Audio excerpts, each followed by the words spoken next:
اشهد ان لا الہ الا اللہ وحدہ وحدہ وحدہ لا شریک له واشهد ان محمدا عبدہ ورسولہ اللہم صلی علی سیدنا و مولانا محمد وعلی آل سیدنا و مولانا محمد وبارک وسلم۔ 24واں پارہ، اس کا آغاز سورہ الزمر کے بقیہ حصے سے ہو رہا ہے، پھر اس کے بعد سورہ المومن، اس کا ذکر ہے جسے سورہ غافر بھی کہتے ہیں، اس کا دوسرا نام سورہ غافر بھی ہے، پھر سورہ فصلت، اس کا دوسرا نام سورہ حامیم السجدہ بھی ہے، اس کا یہاں پر ذکر ہے۔ ابتدا میں ہم دیکھتے ہیں کہ سورہ زمر میں ان لوگوں کا ذکر آتا ہے جنہوں نے اللہ سبحانہ و تعالیٰ پر جھوٹ باندھے، پہلے تو ایمان نہیں لاتے، منکرین ہیں، اور پھر اللہ سبحانہ و تعالیٰ پر جھوٹ باندھ رہے ہیں، حق کو جھٹلا رہے ہیں اور شدت سے جھٹلا رہے ہیں۔ یعنی یہ انسان کی سائیکی کو بیان کیا جا رہا ہے کہ بدبختی کی انتہا پر پہنچ جاتا ہے کہ حق سامنے ہوتا ہے، مگر پھر وہی بات ضد، تکبر، ہٹ درمی، اناد اور بغض، یہ ایسی چیزیں ہوتی ہیں جو اسے حق کو قبول نہیں کرنے دیتی ہیں۔ بندے کے لیے اپنا ہی اخلاق، اس کی اپنی منفی سوچ، اپنا منفی کردار رکاوٹ بن جاتا ہے حق کو قبول کرنے سے۔ نتیجہ پھر عذاب کی شکل میں آنا ہے، پسندیدگی تو ہونی نہیں ہے، ناپسندیدگی کی شکل میں۔ لیکن یہاں ایک نقطہ سمجھایا گیا ہے کہ انسان کے حوالے سے کہ اگر دنیاوی معاملات میں کبھی کوئی مشکل آ جائے، کوئی پریشانی آ جائے، تو اللہ سبحانہ و تعالیٰ نے جو سب سے شاندار تحفہ انسان کو عطا کیا ہے، وہ کہا کہ میری رحمت سے مایوس نہ ہونا، لا تقنطوا من رحمت اللہ، اللہ کی رحمت سے مایوس نہ ہونا۔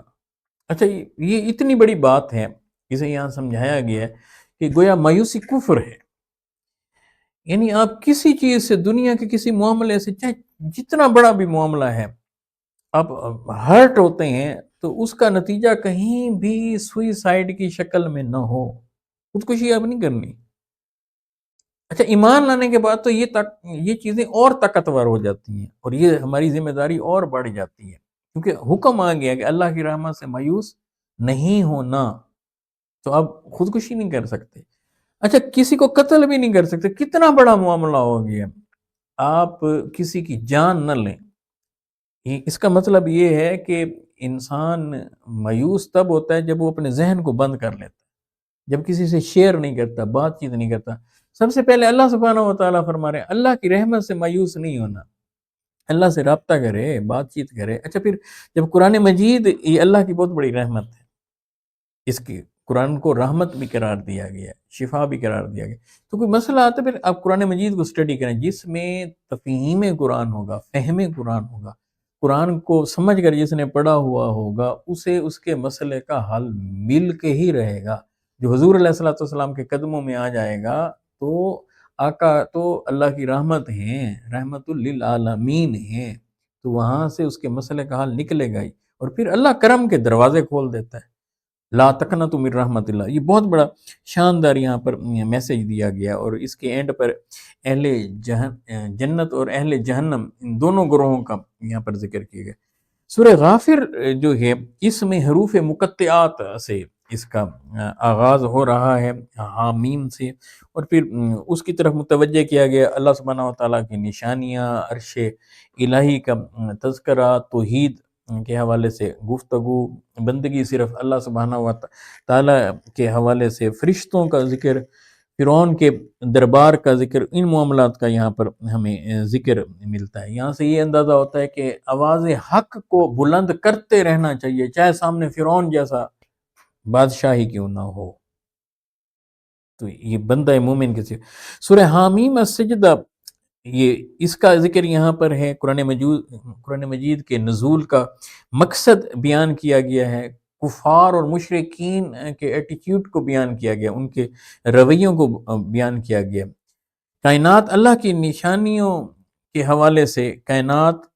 پر غور و فکر کرنا، اس میں اللہ سبحانہ و تعالیٰ کی نشانیاں ہیں، اس کی دعوت دی گئی ہے۔ قیامت کے دن کے حوالے سے یہاں پر ذکر آتا ہے کہ انسان کے اپنے کان، آنکھیں اور اس کی جلد اس کے خلاف گواہی دے گی۔ سورہ یاسین میں بھی اس کا ذکر ہے اور یہاں بھی اس کا ذکر ہے۔ گویا قیامت کی تیاری کرنی ہے، گناہوں سے بچنا ہے، اس لیے کہ اگر ہم گناہوں سے نہیں بچیں گے تو قیامت کے دن ملائکہ تو اپنا ریکارڈ پیش کریں گے، اپنے رجسٹر پیش کریں گے، کرامن کاتبین ہمارے دونوں کندھوں پر بیٹھے ہوئے ہیں، یہ ان میں سے بائیں کندھے والا ہمارے گناہوں کو لکھ رہا ہے، تو ایک تو یہ ریکارڈ ہوگا، دوسرا یہ کہ ہمارے اعضاء بھی ہمارے خلاف گواہی دیں گے۔ لہٰذا گناہوں سے بچنے کی طرف متوجہ کیا گیا ہے کہ جب بندہ گناہوں سے بچے گا تو پھر اللہ کے قریب ہوگا، ایمان بھی آئے گا اور عمل صالح بھی۔ اللہ سبحانہ و تعالیٰ قرآن مجید کو سمجھنے اور اس پر عمل کرنے کی توفیق عطا فرمائے۔ السلام علیکم ورحمۃ اللہ وبرکاتہ۔